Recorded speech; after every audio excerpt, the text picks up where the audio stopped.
palsu bahkan. Nah, sebagaimana yang telah kita sepakati pekan lalu bahwa pada malam ini kita akan lanjutkan membahas tentang beberapa hadis palsu yang beredar di masyarakat. Maknanya belum tentu buruk, ya. Maknanya bisa jadi baik, Pak. Ya, tapi dia bukan hadis. Ya. Nah, kenapa saya harus sampaikan ini? Ya, karena yang pertama saya ingin menyampaikan supaya kita lebih berhati-hati di dalam menerima atau menyampaikan sesuatu, ya, yang belum tentu itu hadis tapi kemudian dikatakan sebagai hadis, karena ini banyak sekali. Yang kedua, saya ingin juga Bapak-bapak paham, ya, atau mengetahui betapa sangat berhati-hatinya, ya, para ulama-ulama masa lalu, ya, para ulama-ulama salafus saleh, para ulama-ulama hadis itu untuk menerima apa yang disebut hadis itu, ya. Jadi ketika mereka menerima hadis itu yang pertama kali ditanyakan itu siapa yang membawa hadis itu siapa, ya, bukan matannya dulu, ya, bukan lafaznya, ya, bukan teksnya, bukan redaksinya, tapi siapa yang membawa hadis itu. Jadi artinya apa? Perawi atau pembawa hadis itu mempunyai faktor yang sangat penting di dalam kualitas hadis itu, di dalam menentukan kualitas hadis itu bisa diterima atau tidak. Ya, pertama tergantung perawinya, baru dilihat matannya.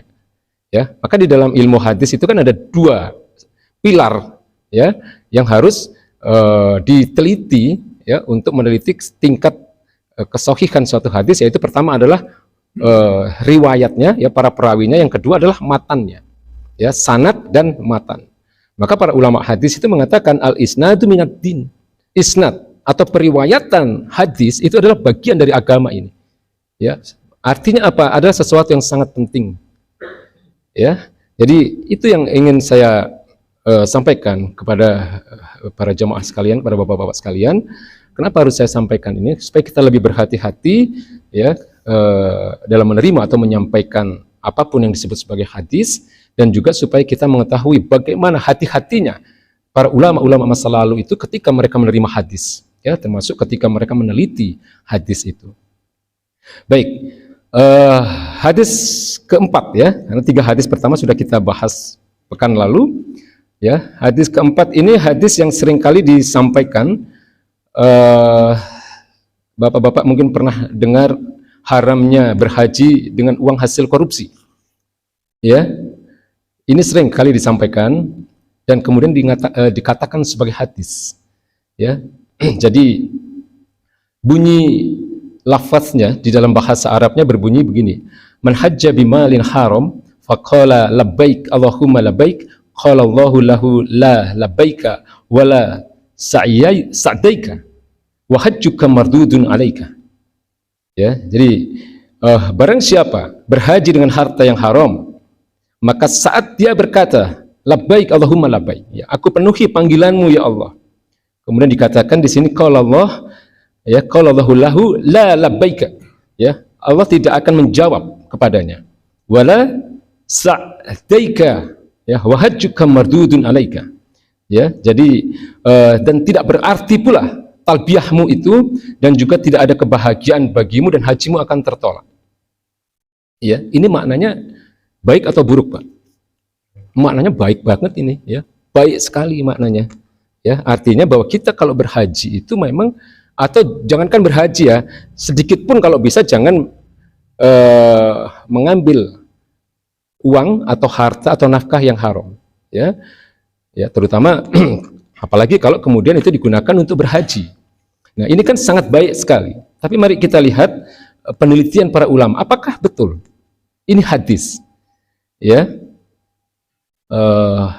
untuk sebuah kalimat yang baik saja, para ulama itu berhati-hati. Apakah betul ini hadis?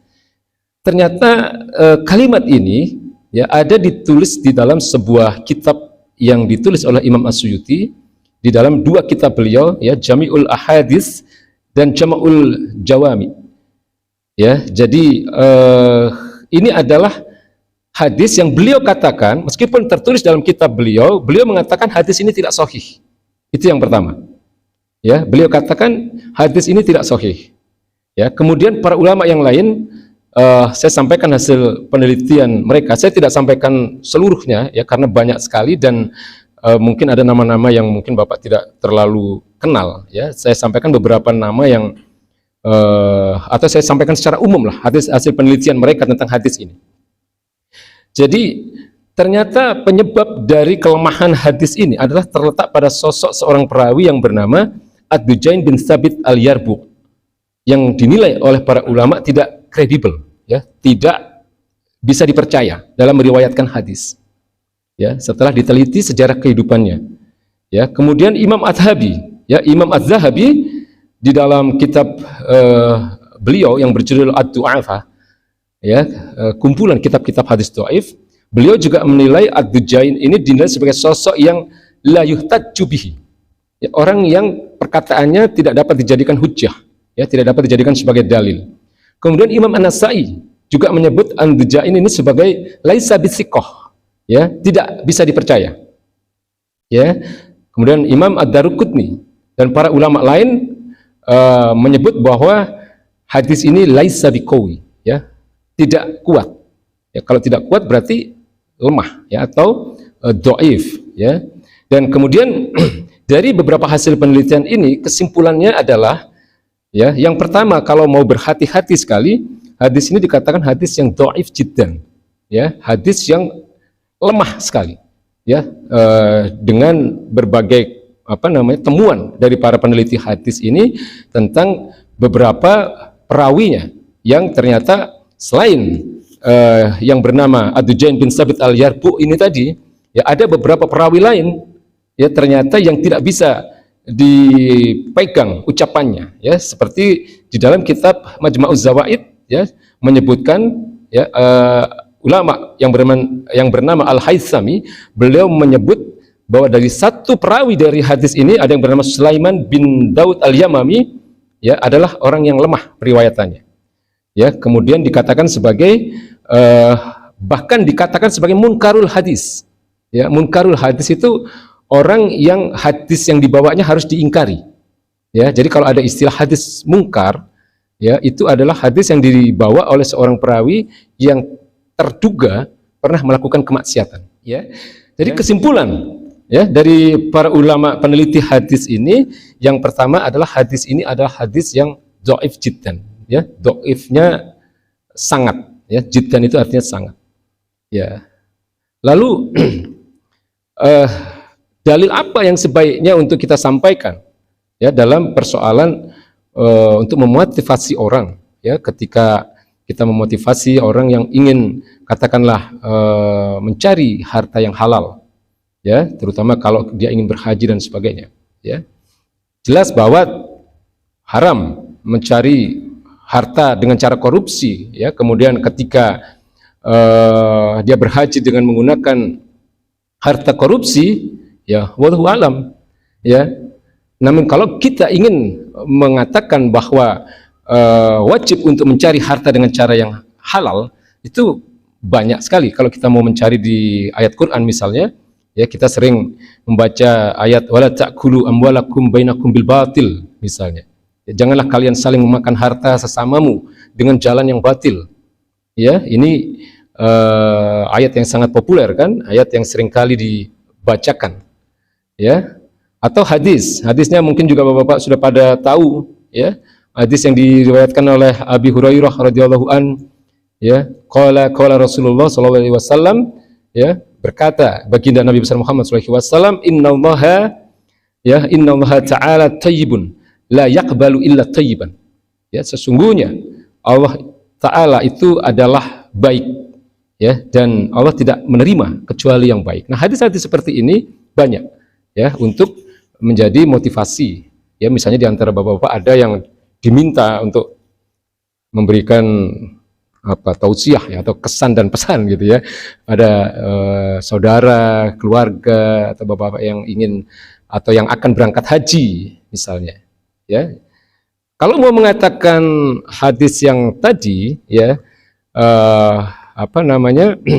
tadi kan hadisnya berbunyi man hajja bimalin haramin faqala labaik Allahumma labaik qala Allahu lahu la labaik wala sa'daika wa hajjuka mardudun alaik, ya. Kalau mau mengatakan hadis yang tadi, ya, tadi kan hadisnya berbunyi man hajja bimalin haramin faqala labaik Allahumma labaik qala Allahu lahu la labaik wala sa'daika wa hajjuka mardudun alaik, ya. Kalau mau mengatakan hadis yang tadi, ya, tadi kan hadisnya berbunyi man hajja bimalin haramin faqala labaik Allahumma labaik qala Allahu lahu la labaik wala sa'daika wa hajjuka mardudun alaik, ya. Ini boleh dikutip tapi jangan dikatakan sebagai hadis. Ya, baik. Hadis berikutnya. Bapak pasti pernah dengar ya, al-mar'ah imadul bilad. Ya. Idza salahat salahatil bilad. Wa idza fasadat fasadatil bilad. Sering dengar hadis ini ya, Pak? Artinya apa, Pak? Ya, wanita itu tiang negara. Ya. Bagus maknanya. Wanita itu tiang negara. Ya, salahat fasalahatil bilad. Jika wanitanya baik, maka negaranya akan menjadi baik. Wa idza fasadat fasadatil bilad. Dan jika wanitanya rusak, maka negaranya juga akan menjadi rusak. Jadi ini motivasi yang baik untuk mak-mak ya, untuk para kaum hawa, ibu-ibu. Ya. Dan sayangnya ini sering dikatakan sebagai hadis. Ya. Dikutip dengan tanpa meneliti penelitian para ulama, ya, hasil penelitian para ulama tentang hadis ini. Ternyata ucapan ini, ya, ucapan ini tidak ada satupun kitab hadis yang mengutip hadis ini. Ya, penulis kitab ini sudah meneliti 1235 kitab dan tidak satupun kitab itu mencantumkan hadis ini sebagai hadis. Bahkan tidak juga tercantum di dalam hadis dhaif, bahkan tidak juga tercantum sebagai hadis palsu. Tapi sering dikatakan oleh para penceramah sebagai hadis. Kesimpulannya apa? Ini ucapan seseorang. Ya. Ini ucapan seseorang dan siapa yang menyampaikan tidak jelas juga. Ya. Awalnya kalimat ini berasal dari siapa? Tidak jelas. Ya, jadi sekalipun ungkapan ini baik, ya, di dalam menyemangati para kaum hawa, ya, untuk meningkatkan semangat, ya, peran mereka dalam membangun negara misalnya, tapi tetap tidak dapat dijadikan dalil yang dinisbatkan kepada baginda Nabi besar Muhammad SAW. Ya, tidak bisa dikatakan sebagai hadis, tidak boleh. Karena ini memang bukan hadis. Bahkan setelah diteliti tidak jelas siapa yang menyatakan ini, meskipun insya Allah maknanya baik. Ya, anggap aja ini ungkapan, gitu. Ada ungkapan yang berbunyi, gitu kan? Ya, wanita itu tiang negara. Jika wanitanya baik, maka negaranya akan menjadi baik. Ya, jika wanitanya rusak, maka negaranya akan menjadi rusak. Ya, jangan dikatakan hadis, karena ini bukan hadis. Ya.